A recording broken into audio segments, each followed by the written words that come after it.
The Digital Circles Podcast, giving a voice to Northern Ireland's business network. Brought to you by Private Label People. With your host, Paul Mooney. Hello everyone again. Paul Mooney as always here. This is the Circle Back Show. It's great to have you listening to us today. I had a brilliant guest on with me last week, Killen Gilmore of Sneaker Cleaner Belfast. If you haven't heard that podcast, please go back and listen to it.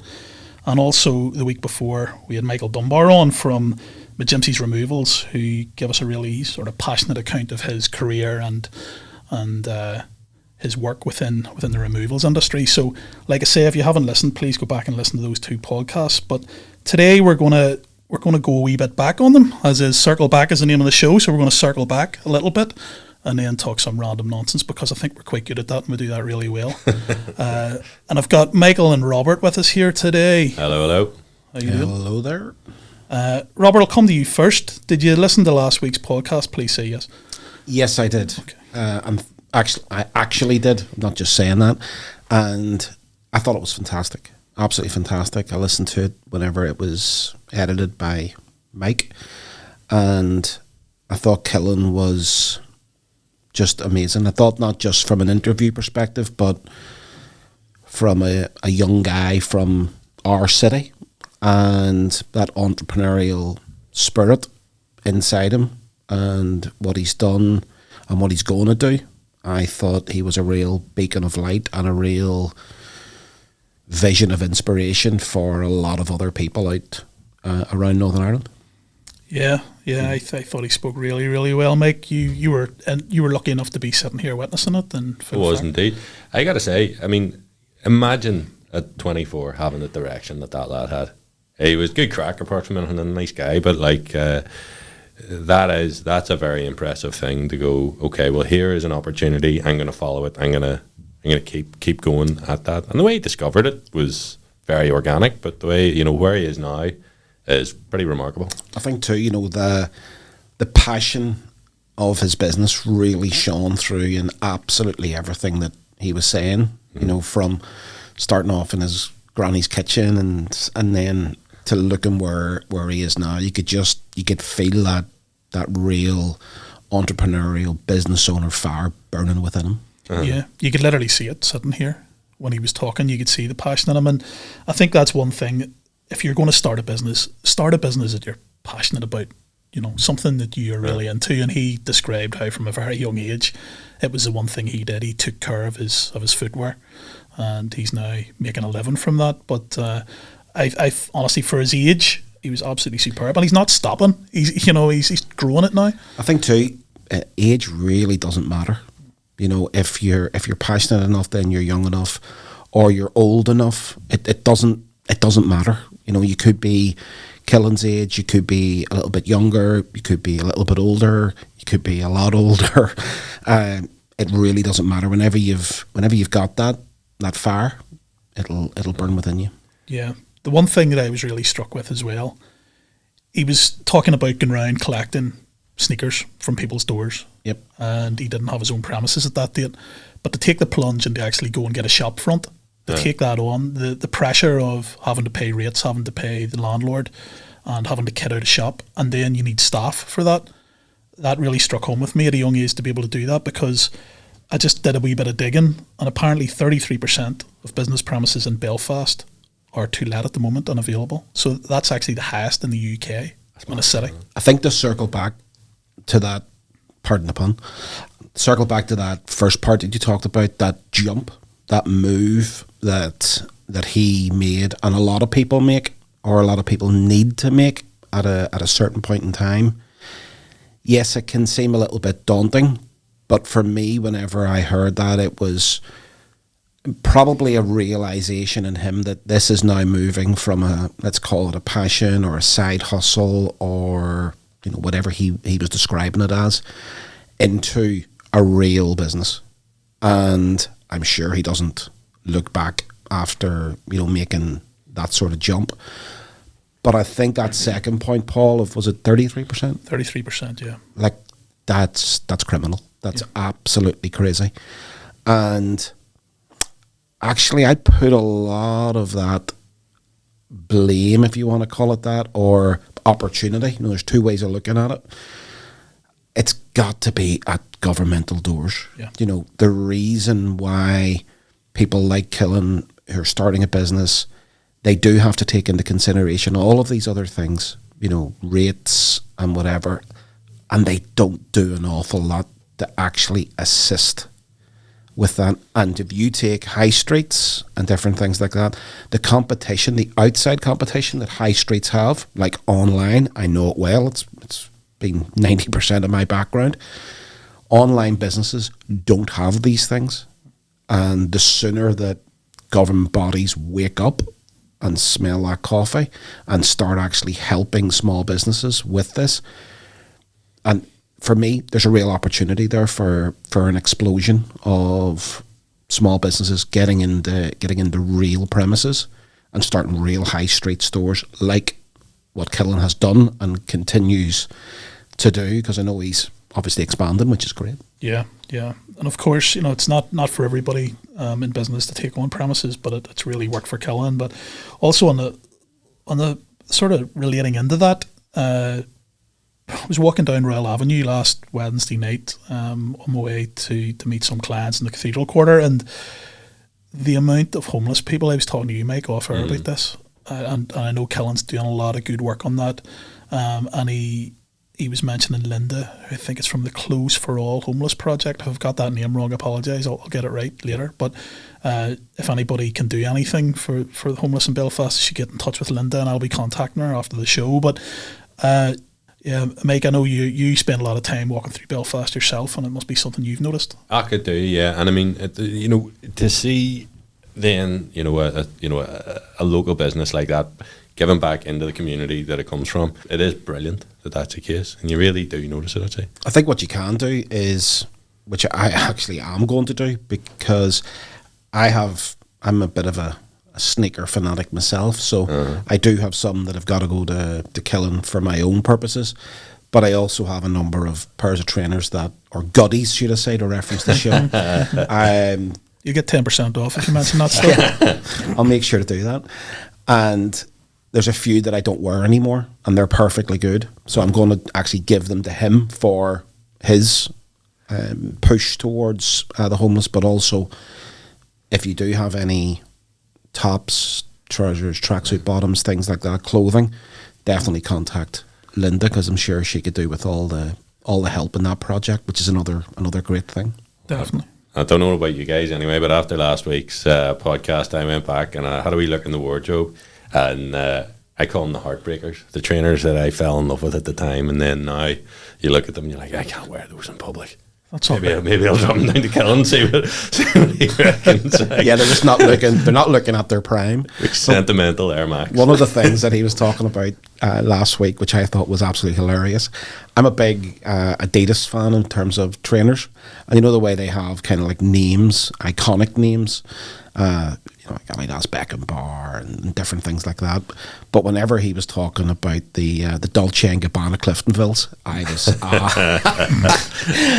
just had a vision of these Dolce and Gabbana trainers with like Cliftonville down the side, and I just thought that's absolutely superb. Those two words generally don't go together. I thought it was superb. Yeah, Cliftonville should reach out to Dolce and Gabbana, see if they can get them to sponsor them. I know Crusaders were sponsored by Pretty Woman at one stage, which was quite hilarious. Loads of men running about with Pretty Woman on their shirts. Maybe that's what Killen's trying to put together, a D&G connection with Cliftonville and Solitude up in North Belfast. Yeah, for sure. But okay, well, we did a wee segment last week on the show, which was really enjoyable actually, about local businesses you've tried. You two guys, you're men about the town. What have you been out and seen and tasted or sampled? Not restaurants, obviously. Well, it can be restaurants, but not specifically. It doesn't have to be. I'm going to say something very close to my heart. I think you guys both know this is coffee, right? Now, I thought you were going to say something else there. Do enlighten us.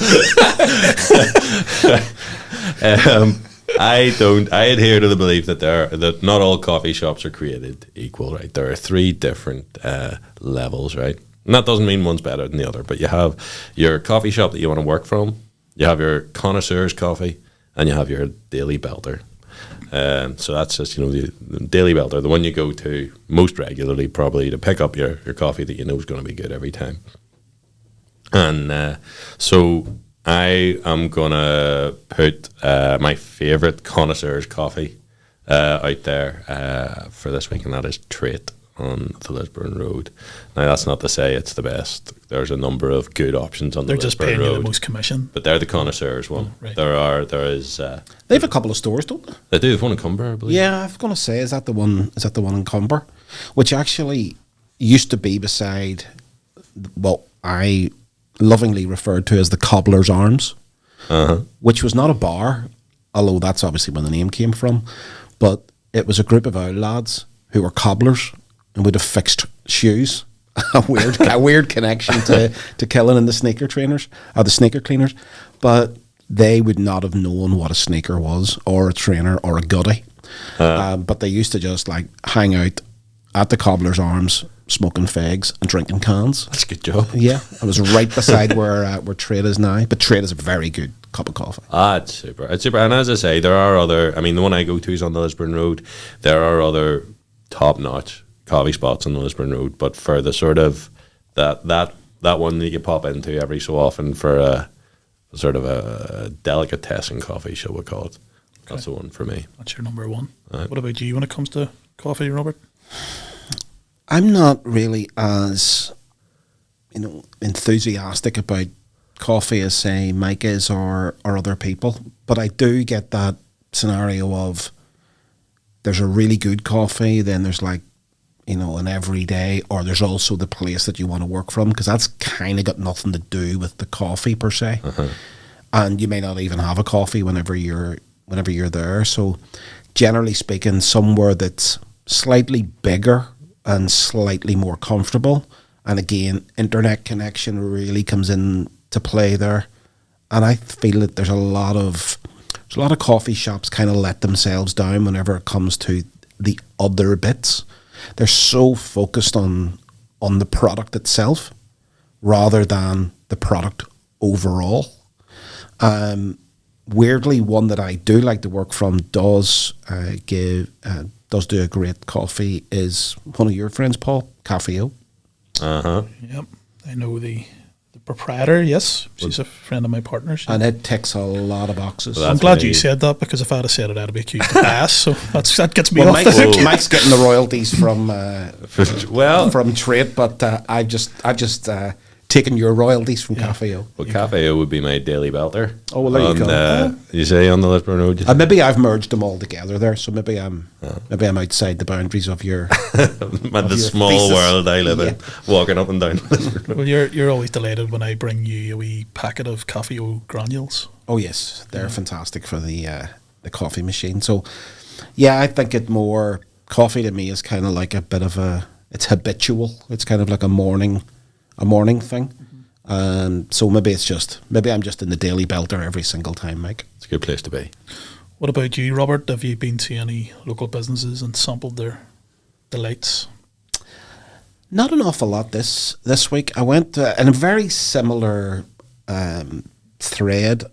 Mine always just goes back to food, but you're talking about the connoisseurs, the place you like to go, the daily belter. I was actually over in the Oaks in Dara Cross, which is very close to me, and I've been there now once a week for a bite to eat, and very, very solid, and does do a good pint of Guinness Zero as well, which is kind of handy if you're driving.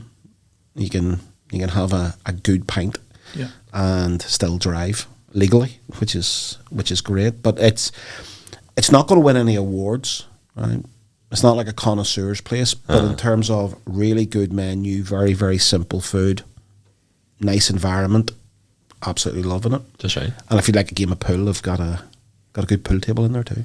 It would have been more exciting if you said you'd had about 3 or 4 pints and the local business you sampled was the PSNI station in Saintfield. Maybe next week. They do a great breakfast, I'm told. But yeah, I've been to a few this week. Have to mention a place called Farina Pizza in Donegal. It's really good. Really How do you spell that? Farina. It's when you go in, it's like really Italian in everything that they do. They have ceramic tiles. It's really, I mean, it's spotless, absolutely spotless. Lots of fellas calling for yellow cards. Yeah, and a bit of a bit of style going on. I was going to say something else. I'm not going to say it. But yeah, no, their pizzas are really, really good. But then also, when I was in the Cathedral Quarter, we went to a restaurant called the Waterman. Either you been there? Oh yeah. Wow. What type of restaurant is that? Traditional or? That's one of Niall McKenna's, isn't it? Is it? I think so. I didn't know. Okay. It's just a coincidence. When they say what sort of restaurant, yeah, they do. I mean, I had a steak. The steak was sublime. The waiter, I was talking to another person about Killen being on the podcast and how great he was, and the waiter said, "Are you talking about Killen Gilmore? Sorry, I didn't mean to, earwig." I said, "Yeah," and he said he was in my class in school, and he said he said even at school he was an entrepreneur. You could just tell. But just shows you that too. It's breaking away from what we're talking about, but just shows you Belfast is a big city. Being from here, we don't really regard it as such, but it is, and yet it's a very, very small city as well. It's a very, very small part. You're just continually bumping into people, which is brilliant for business and word of mouth and different things like that. So, yeah, they were quite traditional in their food. So the waiter bigged up their baked Alaska dessert. I didn't have dessert. I just had a coffee, but he was adamant that I should. I know what a baked Alaska is because my partner got it recently, and I made her get it because I wanted to know what it was like. Because I want to taste it. Yeah, but have you had one? Ages ago. Yeah. It's like a big Tunnock's tea cake is the best way I can describe it, with a bit of sponge in the middle. It looked like a hermit crab, but a very, very good one. I have Maybe to you say should speak to Tunnock's and say, "Here, I've got a bit of an idea for you. Could you do a Tunnock's baked Alaska?" But, yeah. You wouldn't get very many of them in the box. Put it beside your snowballs and your everything else. I've I'm a big fan of the Tunnock's tea cake. I have to say it is an extraordinary biscuit, if you can call it that. Cake. I'm going to bring loads of them in because I bought a massive box of those at Christmas, and even though the exuberance of Christmas, I did not get through them all. The bad news with Tunnock's tea cakes is that you don't eat them like a cake, you eat them like a sweet and just make your way through the full back. They're a 2 to 3 bite number. The funny thing, I always used to, I don't know why, but ever since I was a kid in primary school, I used to smash them off people's foreheads. Yes. And then eat them. Yeah. Did you do that? Well, we didn't eat them afterwards, smash them off people's foreheads. All right, sometimes in the wrapper, sometimes out of the wrapper. But I thought it was just a thing, and then I did it to my daughter. And she went to school and did it to somebody else, and they started crying because apparently it's not a thing. Well, I thought it was. I think it was just in our primary school, maybe. I wonder who the culprit was. So I would say that a Tunnock smashy, because even I've heard of that, and you guys went to very posh schools. Even I've heard of that. A Tunnock smashy and smashing them off people's heads. Not to endorse that at all, but a Tunnock smashy is definitely a thing rather than a certain Jamie Dornan's smashy that he was talking about, which I've never heard of in my entire puff. I know the ingredients of that one. Yeah, that was very controversial. What did he call it? A potato smashy? A potato smashy, but he put mayo on it. Yeah, that's not the thing. It's like butter, it's a potato, cheese and onion sandwich. Ketchup on it? Ketchup in, yeah. Talking about that, Paul, there was also a lot of stuff that was coming, from Killen, especially the early days, which I think a lot of people also need assistance with, because he'd mentioned whenever he started off, it was like there was nowhere in school that was teaching you business. Like business studies at school is a joke, and all of those other things are a complete joke. It's something that needs to be implemented very, very quickly. The formal education system is really just about making more people to work for the government. That's why it's designed and why it was designed. That's not me being a conspiracy theorist around. It's exactly what it was. So therefore, not having anything entrepreneurial, which is over 10% of the population, and they're not getting serviced in school.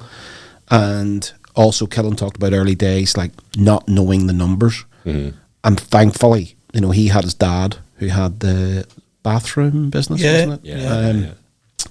who had that experience of numbers to be able to help him. But a lot of people don't have that. Maybe their dad wasn't in business. Well, I mean, I think you and I have spoken about this before, Rob, where we accept that like a decent number of people are going to leave school after GCSE, but we don't tell them at all how to deal with taxes. We don't really tell them what taxes are, other than that they exist. Mm-hmm. And it's a complex area. Like, not everyone is going to right off the bat go and get an accountant or something like that to deal with it, and people should, And also, you bring up a very good point there, Mike. Most people kind of have this thing where the accountant is everything.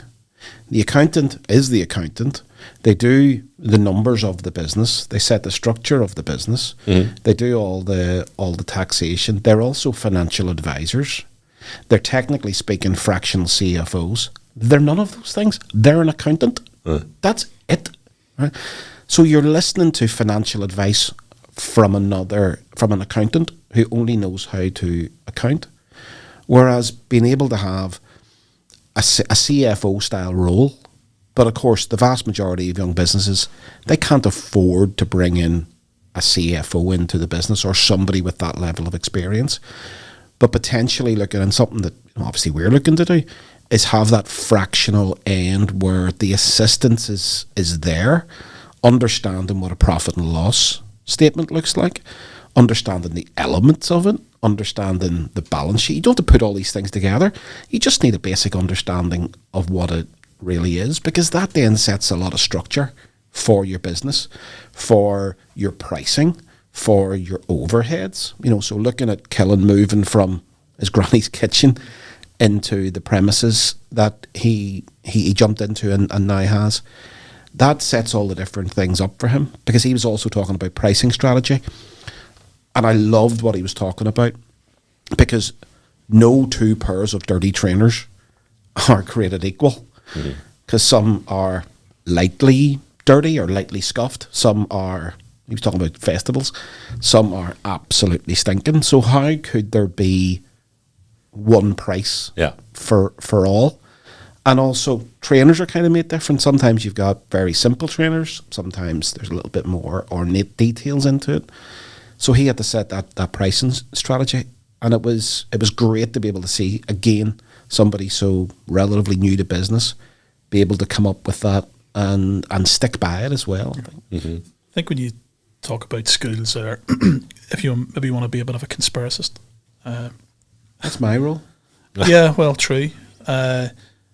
Maybe they don't want to teach you too much about business, because then you might leave school at 16, whereas they would rather you carried on the education system and their figures were. But anyway, I'll let the principal of Methodist College come back to us on that. You take that blue baseball cap off and put on a tinfoil hat there. I've got a few spare here for you.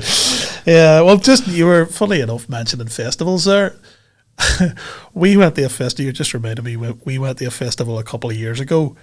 During it was, I think, Ireland's largest ever tsunami, called the Stendhal Festival in Limavady, right. Which is a really good festival. I have to say, it was excellently done, but oh my word, it rained. It did not stop.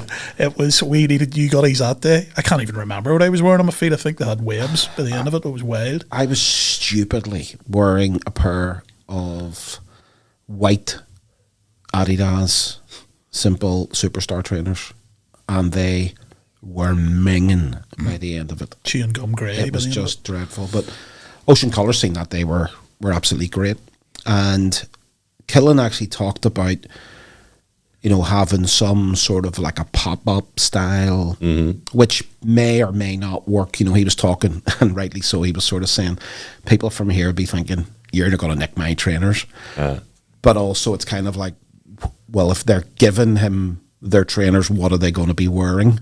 So maybe that style of thing doesn't work. But the fact that he's talking about that, it really got me thinking about, well, the fact that you're at a festival, you do have dirty trainers, the connection is very much there. Also looking at our weather and looking at that Stendhal festival, I would have killed for one of these that day, which was like a poncho.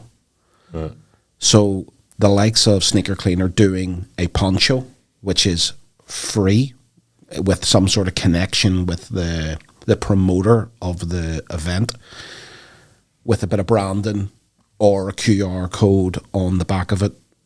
It could be things like that could create quite a lot of hype for the business. I'll tell you what I thought was absolutely genius that we touched on there in his podcast was the idea of going to the takeaways where people go after a night out and having the cards in there. How many times have you been on your way home going, well, that's them ruined? Like, you know, I thought that was genius. You should actually put the card inside the kebab. Although you might not find it at that late time of night. Yeah, no. Villagers were playing that day at the Stendhal Festival. I'm quite a big fan of that band, but I just couldn't stand any longer. I mean, it was crazy rain. It was that sort of Limavady type rain that you get. It soaks you right through, Paul. Yeah, it really did. This is a bit of an aside, but it's only a brief one, don't worry. My favourite fact about Limavady, Northern Ireland's, back in the day, Northern Ireland's premier Shawadi Wadi tribute band was called Limavady Wadi. Isn't that brilliant? That is superb. They were from Limavady, were they? Or did they just like the... I wasn't a massive fan, I'll be honest. That's about as much as I know about them.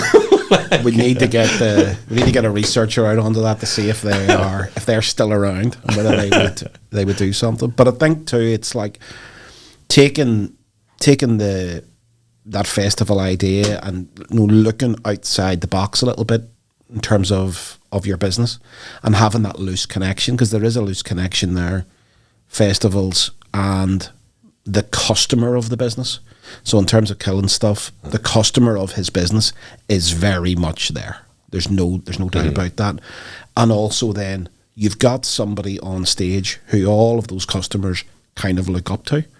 So if there was any way to have like an artist hook up, especially a local artist. I remember going to, it wasn't really a festival, but it was a one day, which was Ward Park with Snow Patrol, and they had done a local lineup.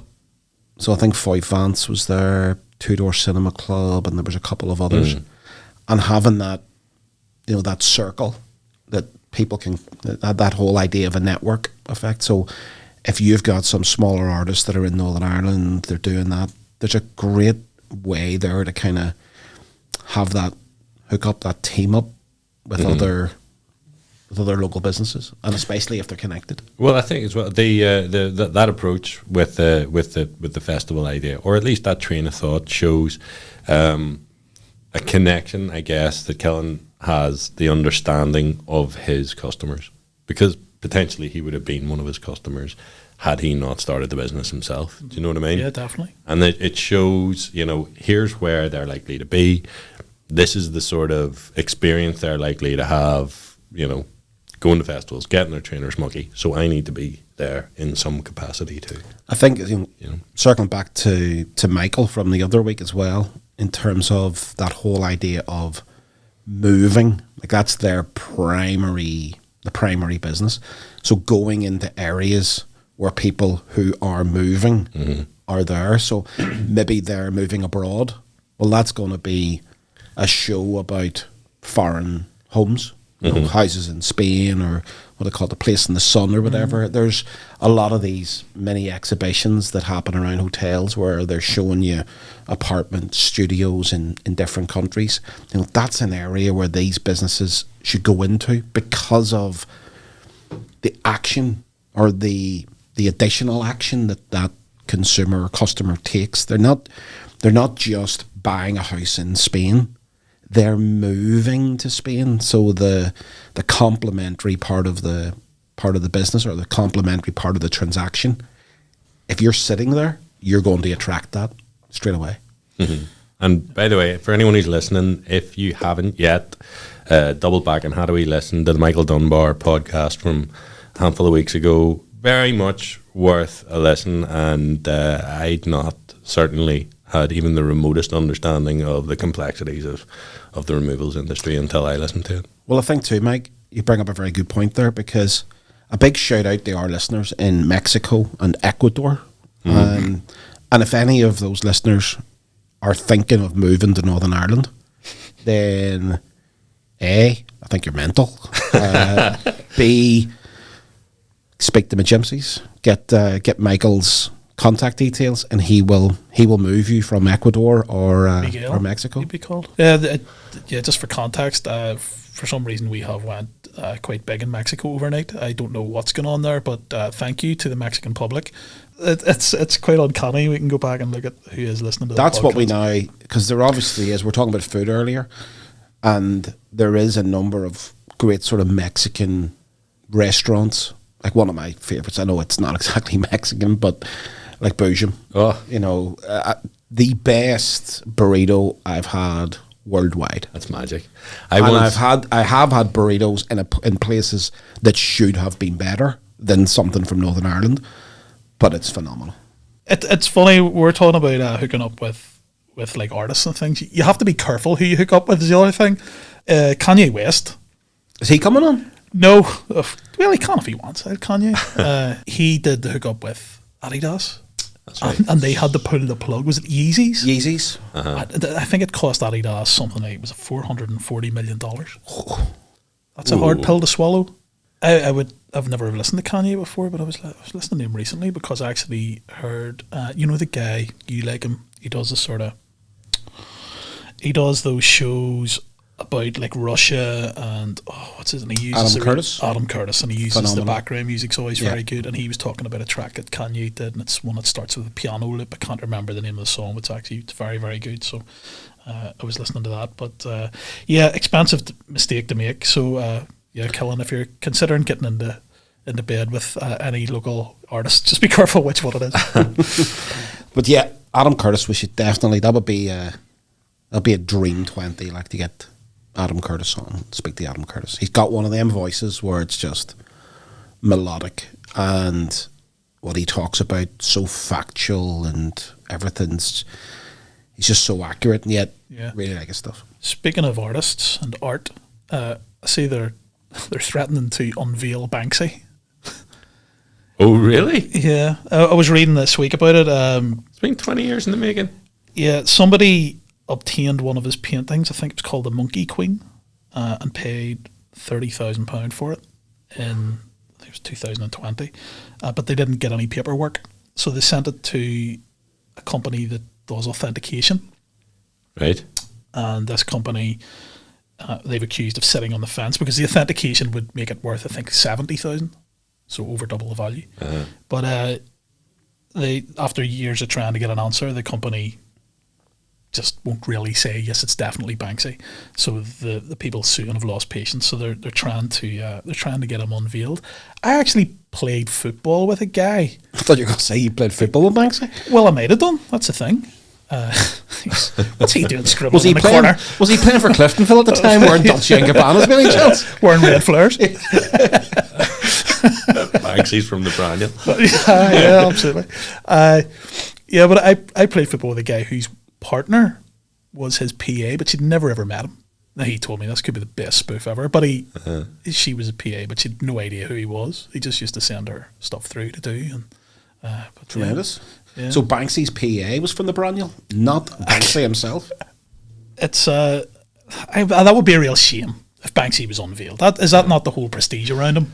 Well, tell me this. How would you feel if you had been the person who made this purchase? Do you remember a few years ago there was a piece of his artwork was sold, I believe, at auction, and as soon as the hammer hit and the sale was agreed and everything was, as it should be, or it might be as soon as paperwork was signed, I'm not sure, but the frame that it was in was actually a disguised shredder, and the piece of art came down in shreds through the bottom of the frame. That's right. If you'd have paid the money for that, I don't know, maybe it's worth more after. Possibly. You never know. That takes art to a whole new level. It's like the notion of art. Yeah. Yeah, that's end times. Like, I mean, you would just be literally just crying. I know, devastated. Unless you're really passionate about recycling. Really passionate. Really passionate. The best thing that's ever happened. It's the best investment I ever made. Yeah. Or really hated Banksy. Well, sure, the KLF, the band, they did, didn't they? Burn $1 million or something. They set fire to like £1 million. It was like £1 million, something like that. They just set fire to it. Nice one. Yeah. It's a good way to spend the Sunday afternoon. They were crazy though. Maybe What do you they call were it? justified. Yeah, Narcos, whatever you call him. He was doing this. He was burning money to keep his family warm, wasn't he? By the end of it, if you watch the show or read the book. Oh, Pablo. Pablo, yeah, he was setting things on fire just to keep the family warm. Big shout out to our viewers in Colombia. Have we got any? Yeah, I believe so. I'm going to check believe that. I saw Talk amongst yourselves. I believe I saw Colombia on the heat map. Maybe the heat was coming from Pablo burning all those dollar bills. Oh, we do. We've got a few. Yeah. We've a few in Colombia. So big shout out, guys. I just want to give a wee bit of relevance there to the Colombia thing. We've got listeners in Bogota, Medellin, and Santiago de Cali. So we're hitting all the prime Escobar spots there. Yeah, Medellin's is Pablo's. Thank you, gentlemen. I think we give Killen some good coverage there, which he really deserved, and Michael from the week before. And like I say, please do go back, listen to those podcasts, and avail of their services also. Somebody out there is bound to have a lot of dirty trainers. If you're listening in Mexico, you can get those tracked and delivered. You get them delivered by the Antrim Road. Michael Dunbar to the Antrim Road for Killen to work on, and then Michael can bring them back. There is not a business opportunity that you can't find. There we go. If I give you a crack in the wall, you would have a fishing rod on a £20 note attached to it at some stage. You're dead right. And I've worked out the numbers as well. Well, at least somebody has. So. But thank you for joining, gentlemen, and thank you for listening into the Circle Back podcast once again, and we'll see you next time.